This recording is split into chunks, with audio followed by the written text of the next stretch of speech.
back to the man from Hildebrand.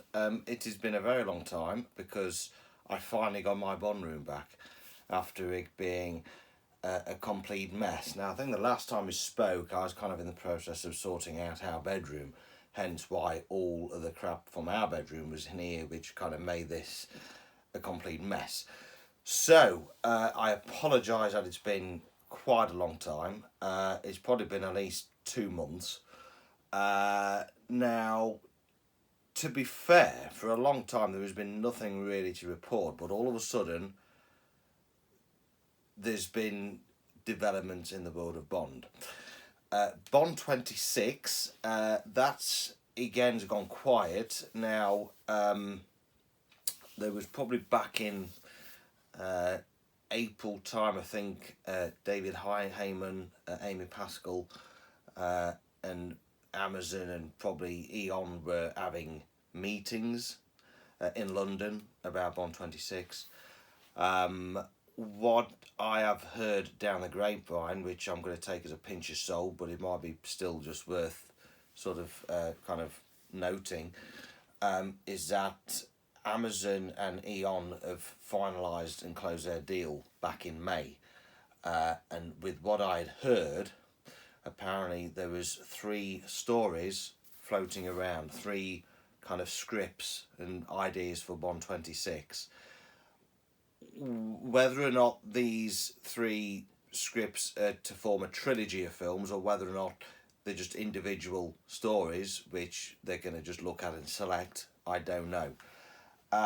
So yeah, Bond 26 has come to a bit of a standstill.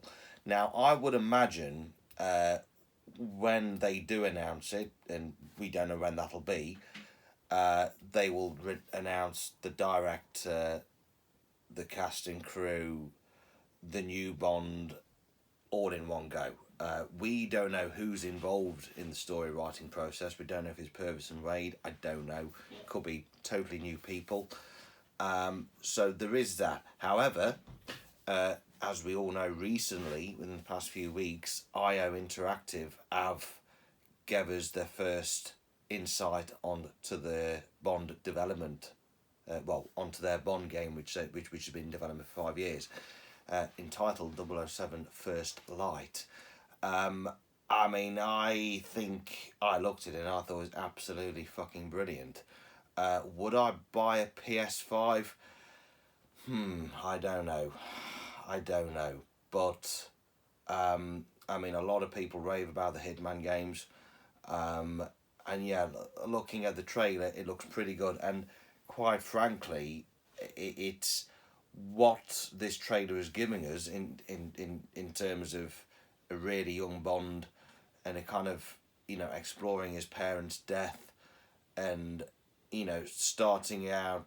So this one is before he becomes a 00. So I'm assuming that the first game is where you basically become a 00. Now, apparently this is the first of a trilogy of games. So this is first of 3 games. Obviously, throughout them games, you'll probably see him, develop. But this one, I'm kind of getting the impression that it's him just joining, joining sort of MI6. You kind of, in the trailer, there's mention of his parents' death. There's mention of him being in the Navy. So this is basically seeing him earn his 00 license. Now, there's been a bit of speculation on who the likeness of the Bond is.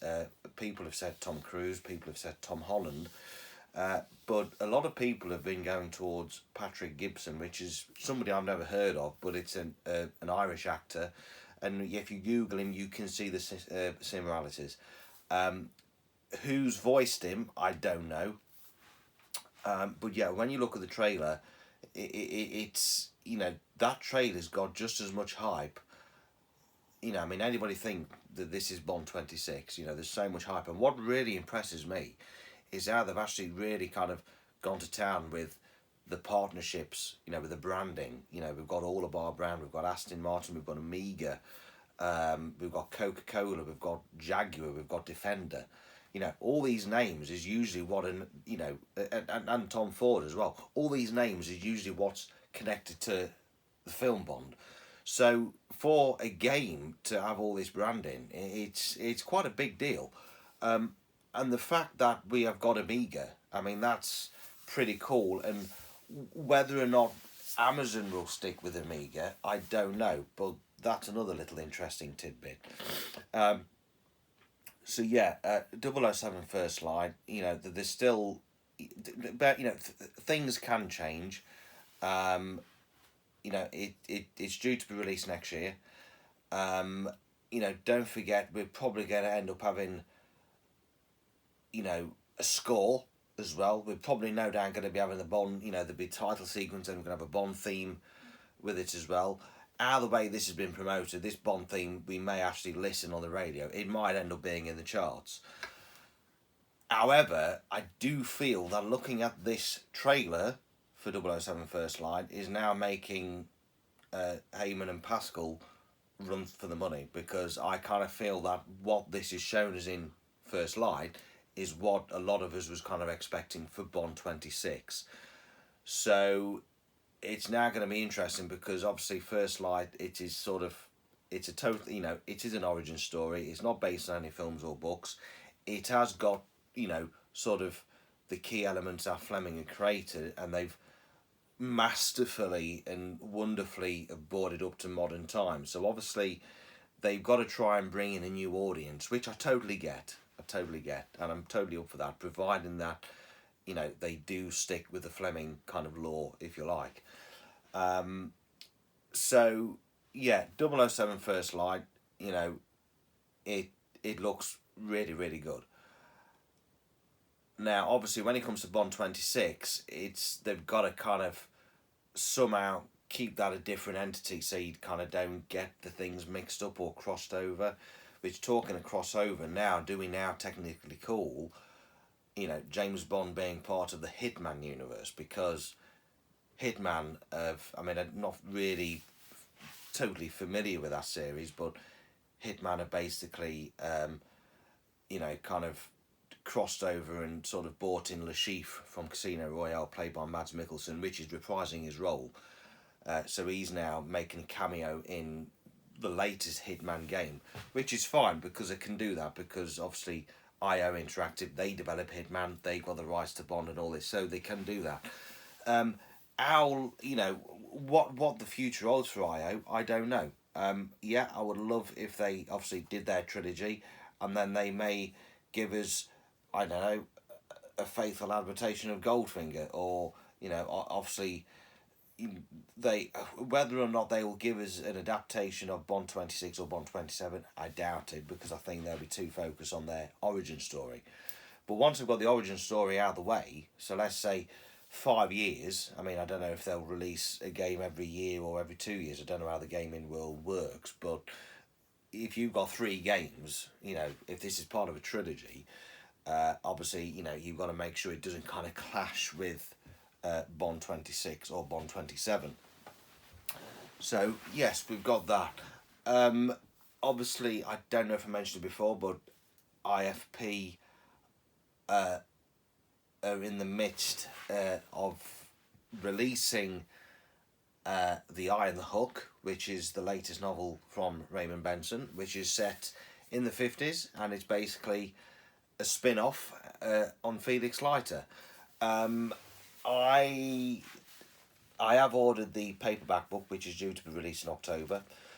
So I'm kind of looking forward to that. I am kind of intrigued on how Benson handles that. Raymond Benson, of course, is very familiar within the world of Bond, because he did do continuation novels in the past, as well as writing role-playing games in the 80s, and he did the famous James Bond Bedside Companion. So he is certainly not a new face of the world of Bond. However, I think last week they announced that M.W. Craven, who's an author I've never heard of, is signed to do a series of books called The James Bond and the Secret Agent Academy. This is basically a retired Bond teaching young kids how to spy. I'm not interested in that. I totally get why IFP are doing that, because they're trying to appeal to a different audience. I totally get that, but I certainly don't think that that is what Fleming would have done or would have wanted. Um, I've said this for a long time. If Fleming had lived another 10 years, he would have killed Bond off. I'm pretty certain of that. So, which is why, when you watch No Time to Die, you've got to just try not to lose your shit, because you've got to think, well, actually, this is probably what Fleming would have done. So, yes, we have got, Eye the Hook from Raymond Benson. We've got the James Bond Secret Agent Academy, which, yeah, I'm not 100% sure with that. And the IFP have also announced that their publishing director, Simon Ward, is writing a novel based on called The Soldier and the Christmas Tree, I think, released in September. I don't know if that's kind of... I think it's inspired...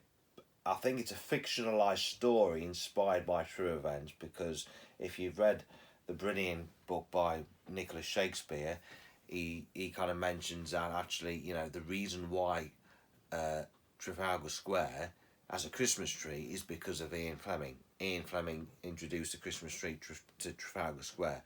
This is kind of based on that. I personally think that's kind of scraping the barrel a bit. I'm just wanting, just sort of proper Bond novels. I don't, contemporary Bond novels. And yeah, I will save that for an episode. In fact, I might even save that for next week's episode on my kind of thoughts on the literature Bond and where it could go and where it should go. So I'm going to make that next week's episode. So in terms of, Bond news, yes, we have got 007 First Light.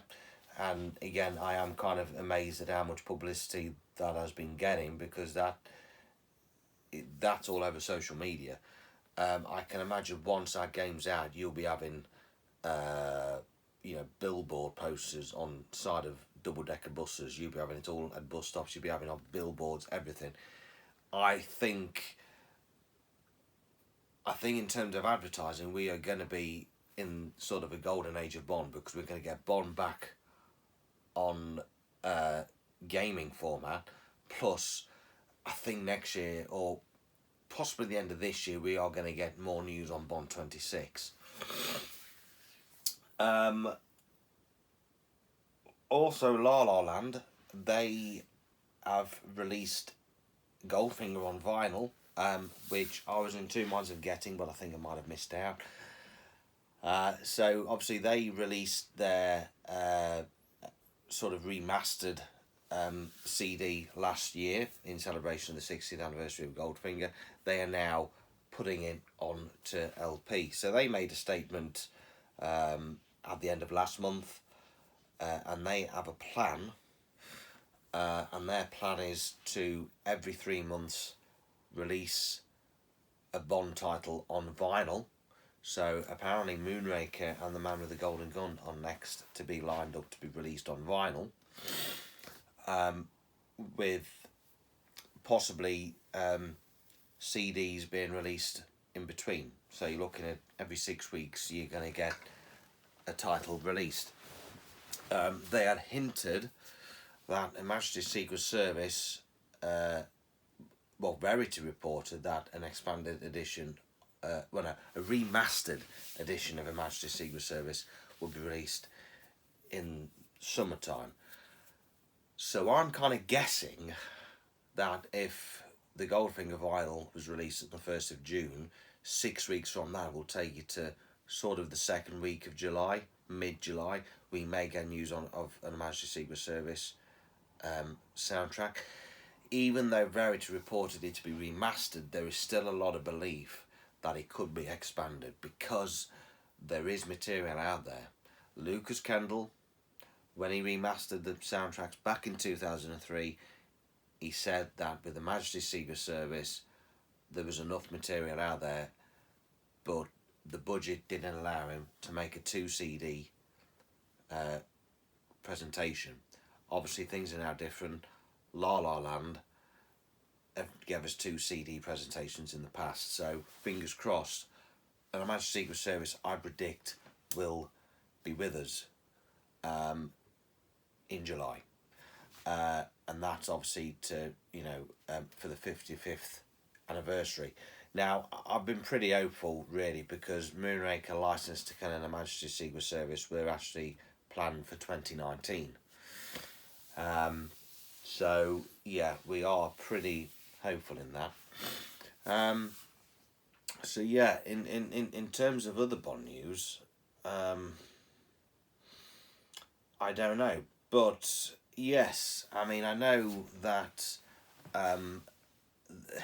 Aaron Taylor-Johnson, he was kind of bubbling a little bit because he is now an ambassador for Amiga.